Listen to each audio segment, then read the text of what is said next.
Syllabus എല്ലാം complete ആയി അല്ലേ? Yes or no?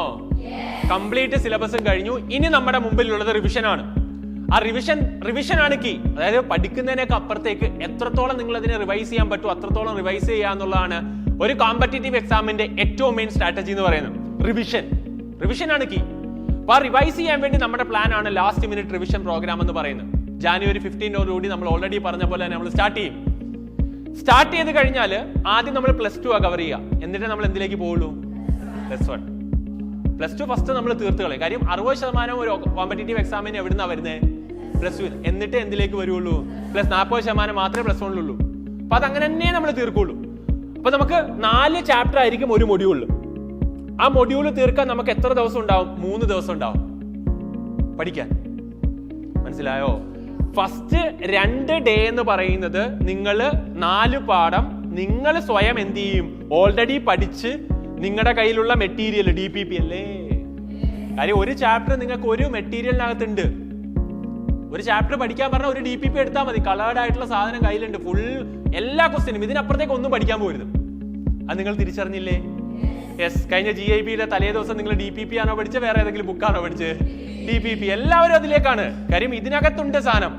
ഒരു DPPക്കകത്ത് മിനിമം ഒരു 150 ചോദ്യം, 100 തൊട്ട് 150 ചോദ്യം, ഡിപ്പെൻഡ്സ് ഓൺ ദ ചാപ്റ്റർ. അങ്ങനെയാണ് 100 DPPയും കൂടെ ആകുമ്പോൾ 10,000-15,000 ക്വസ്റ്റ്യൻസ് ഇതിനകത്തില്ലേ? അപ്പൊ നിങ്ങളുടെ കയ്യിൽ ഒരു മൊഡ്യൂൾ പഠിക്കുന്ന ദിവസം നിങ്ങളുടെ ഈ 4 DPP ഉണ്ടാവും അല്ലേ? അതിനോടൊപ്പം തന്നെ നിങ്ങൾ എന്താണ് പഠിക്കാൻ വേണ്ടി നിങ്ങളുടെ കയ്യിൽ 2 ദിവസം സമയമുണ്ട്. അപ്പൊ നിങ്ങൾ ക്ലബ് ചെയ്യുക. LMRP പ്ലാനിങ് എങ്ങനെയാണ്? ക്ലബ് ചെയ്യുക നിങ്ങളുടെ ഇഷ്ടത്തിന്. ചിലപ്പോൾ നിങ്ങൾ ഫസ്റ്റ് ഡേ പഠിക്കുക കെമിസ്ട്രി സുവോളജി ആയിരിക്കും, സെക്കൻഡ് ഡേ ഫിസിക്സ് ബോട്ടണി. ചില ആൾക്കാർ ആദ്യം തന്നെ ഫിസിക്സും ഈ പറഞ്ഞ പോലെ സുവോളജിയും പഠിക്കും, കെമിസ്ട്രിയും ബോട്ടണി അടുത്ത ദിവസം പഠിക്കും. അപ്പോൾ ഒരു ഈ പറഞ്ഞ പോലെ ഫിസിക്സോ കെമിസ്ട്രിയും ഒരു ബയോളജി ഇതും കൂടെ എന്ത് ചെയ്യുക? ക്ലബ് ചെയ്യുക. എന്നിട്ട് ഒരു ദിവസം നിങ്ങൾ എന്ത് ചെയ്യണം? 2 ചാപ്റ്റർ. അപ്പൊ നിങ്ങളുടെ ടാർഗറ്റ് രാവിലത്തെ ഹാഫിൽ ഒരു ചാപ്റ്റർ തീർക്കുക. GIB എഴുതിയതാണ്, ഡെയിലി എക്സാംസ് മൊത്തം എഴുതിയതാണ്, പലതവണ നിങ്ങൾ റിവൈസ് ചെയ്തതാണ്, ഓൾറെഡി പഠിച്ചതാണ്, കംപ്ലീറ്റ് നിങ്ങളുടെ ഹാൻഡ് റിട്ടൺ ആയിട്ട് നിങ്ങൾ കയ്യിൽ എഴുതിയ DPP നിങ്ങളുടെ കയ്യിലുണ്ട്. എടുത്തു വായിക്കുക. എവിടെങ്കിലും കോൺസെപ്റ്റിൽ സ്റ്റക്ക് വന്നാൽ, ഏതെങ്കിലും ഒരു പോർഷനിൽ ഒരു ഡൗട്ട് വന്നോ അല്ലെ ബാക്ക്ലോഗ് ഉണ്ടെങ്കിൽ അത് മാത്രം വീഡിയോ എടുത്ത് കാണുക. മനസ്സിലായോ? ഇങ്ങനെ നിങ്ങൾ എന്ത് ചെയ്യണം? ഈ പറഞ്ഞ പോലെ ഒരു ദിവസം 2 ചാപ്റ്റർ, അടുത്ത ദിവസം 2 ചാപ്റ്റർ, 4 ചാപ്റ്റർ നിങ്ങൾ പഠിച്ചു കഴിഞ്ഞു. നിങ്ങൾ സ്വയം പഠിച്ചു. ഇനി ഇതിന്റെ അനാലിസിസ് നടത്തണം അല്ലേ? എത്രത്തോളം നിങ്ങൾ പഠിച്ചിട്ടുണ്ടെന്നുള്ള അനാലിസിസ്. അതാണ് 3ാമത്തെ ഡേ. നിങ്ങൾ രാവിലെ എവിടെ എത്തും? ഇവിടെ ക്യാമ്പസിൽ വരും. ഫസ്റ്റ് തന്നെ നിങ്ങൾക്ക് ഒരു എക്സാം ആണ് ഈ 4 പാഠത്തിന്റെ. എങ്ങനെ എക്സാം എന്ന് ചോദിച്ചു കഴിഞ്ഞാൽ 120 ചോദ്യങ്ങളായിരിക്കും ഉണ്ടാകുക. ഓരോ ചാപ്റ്ററിൽ നിന്ന് 30 ചോദ്യം വെച്ച്. മനസ്സിലായോ? ആ 30 ചോദ്യവും ടോപ്പിക് വൈസ് ആയിരിക്കും എക്സാം പേപ്പറിൽ തന്നെ. നിങ്ങളുടെ ആ ചാപ്റ്ററിന്റെ 1ാമത്തെ ടോപ്പിക് തൊട്ട് അവസാനത്തെ ടോപ്പിക് വരെ 30 ചോദ്യങ്ങൾ. എല്ലാ ടോപ്പിക്കും കവേർഡ് ആയിരിക്കും. അങ്ങനെ നിങ്ങൾ അപ്പൊ ചാപ്റ്റർ നിങ്ങൾ ഒരു തവണയും കൂടെ എക്സാം എഴുതുമ്പോൾ നിങ്ങൾ റിവൈസ് ചെയ്യുക ചെയ്യുന്നത്. അങ്ങനെ നിങ്ങൾ 120 ചോദ്യം എഴുതി അതിന്റെ കീയും കിട്ടി അതിന്റെ വാല്യുവേഷനിലേക്ക് പോകുന്ന സമയത്തായിരിക്കും ടീച്ചേഴ്സ് ക്ലാസ്സിലേക്ക് വരാൻ പോവുക. 2 മണിക്കൂർ ഫിസിക്സ്, 2 മണിക്കൂർ കെമിസ്ട്രി, 1 മണിക്കൂർ ബോട്ടണി, 1 മണിക്കൂർ സുവോളജി. ഇങ്ങനെ 6 മണിക്കൂർ ഫാക്കൽറ്റി ക്ലാസ്സിൽ വന്ന് ഈ 4 ചാപ്റ്റേഴ്സ് 4 പേര് വന്നിട്ട് ഒന്നും കൂടെ റിവൈസ് ചെയ്യും. അവർ ചെയ്യിക്കുക ഈ 30 ചോദ്യമായിരിക്കും. മനസ്സിലായോ? അപ്പൊ ഒരു പോസ്റ്റ് എക്സാം അനാലിസിസ് ആണ് ക്ലാസ് റൂമിൽ നടക്കാൻ വേണ്ടി പോകുന്നത്.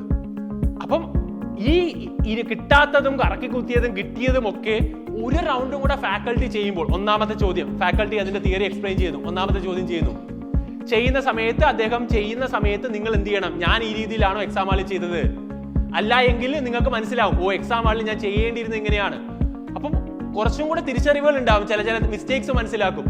ഒരു അനാലിസിസ് ആണ് ക്ലാസ് റൂമിൽ എന്ത് ചെയ്യാൻ വേണ്ടി പോകുന്നത്, നടക്കാൻ വേണ്ടി പോകുന്നത്. അപ്പൊ അതിനുള്ളൊരു ഓപ്പർച്യൂണിറ്റി ആണ് നിങ്ങൾക്ക് കിട്ടാൻ വേണ്ടി പോകുന്നത്.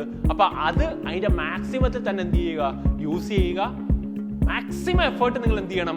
അതിനെടുക്കണം. അപ്പൊ അങ്ങനെ നമ്മൾ ഒരു മൊഡ്യൂൾ കഴിഞ്ഞു, അടുത്ത മൊഡ്യൂൾ കഴിഞ്ഞ് അങ്ങനെ പോയിട്ട് 5 മൊഡ്യൂൾ ആകുമ്പോൾ ഒരു ഗ്രാൻഡ് ടെസ്റ്റ് ഫുൾ 720. വീണ്ടും അടുത്ത മൊഡ്യൂൾ, അതിനാണ് നമ്മൾ GIB തന്നെ. പിന്നെ അടുത്ത 5 മൊഡ്യൂൾ ആകുമ്പോൾ വീണ്ടും GIB വരും. അങ്ങനെ നമ്മൾ എന്ത് ചെയ്യും? ഈ പറഞ്ഞ 60 ദിവസം കൊണ്ട് ഇത് കംപ്ലീറ്റ് തീർത്തിട്ട് വീണ്ടും എന്തിലേക്ക് പോകും? പ്രീ നീറ്റിലേക്ക് പോകും. അത് ഫുൾ മോഡൽ. പിന്നെ നമ്മൾ ഫുൾ സിലബസ് ഒന്നും കൂടെ റിവൈസ് ചെയ്തില്ലേ? പാർട്ട് വൈസ് എക്സാംസും എഴുതി കഴിഞ്ഞു. ഏകദേശം നമ്മൾ എന്താണ് 25ഓളം എക്സാമും ഒപ്പം എഴുതി കഴിയും റിവിഷൻ ചെയ്ത് കഴിഞ്ഞ്. പിന്നെ ഫുൾ മോഡൽസ് മാത്രമാണ് 720 ഫുൾ മോഡൽ തന്നെ നിങ്ങൾ ഒരു 20 എണ്ണത്തോളം നിങ്ങൾ എന്ത് ചെയ്യും പിന്നെയുള്ള ദിവസങ്ങൾ എഴുതും. ഹോസ്റ്റലിൽ നിങ്ങൾക്ക് 20 എണ്ണം തന്നുവിടും. ഒരു 40ഓളം എക്സാംസ് നിങ്ങൾക്ക് എന്ത് ചെയ്യാം 720 ത്രൂ ഔട്ട് എഴുതാനുള്ള ഓപ്പർച്യൂണിറ്റി നിങ്ങൾക്ക് വരും ദിവസങ്ങളുണ്ട്. അത് കഴിഞ്ഞാൽ ഇത്ര ഒരു പ്രോസസ്സിലൂടെ കടന്നിട്ടായിരിക്കും നിങ്ങൾ ഇനി എന്തിനു പോകാൻ പോകുന്നത്? നീറ്റിന്. പെർഫെക്റ്റ് ആയിട്ട്. ഇതാണ് ലാസ്റ്റ് മിനിറ്റ് റിവിഷൻ പ്രോഗ്രാം എന്ന് പറയുന്നത്.